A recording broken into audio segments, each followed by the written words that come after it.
के भाई लबो मरबे पकिस छियो दुल्हा के भाई लबो मरबे पकिस ओढ़नी खींच लेब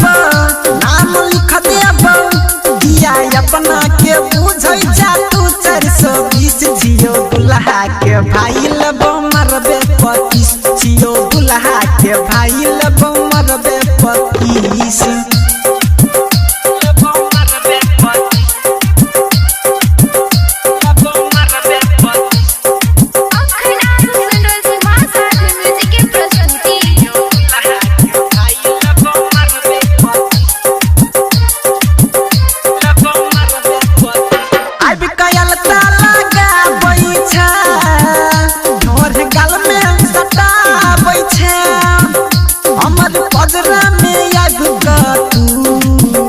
हमर नंबर मांगै छै गे छियो आया बिकयल ताला गाबै छै थोड़ी गाल में सटाबै छै हमर पजरा में आब क तू हमर नंबर मांगै छै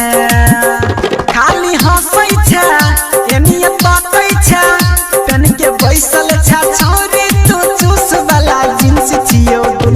के भाई लगो मरबे पकिस छियो दुल्हा के भाई लगो मरबे पकिस के ओढ़नी खींच लेब नाम लिख देब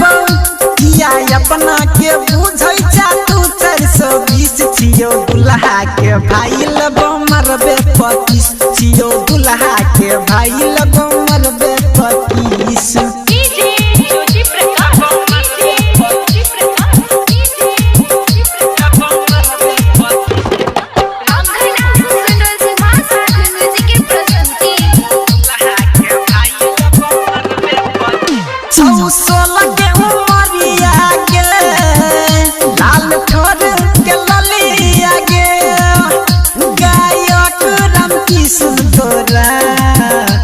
बना ले तो कनिया गे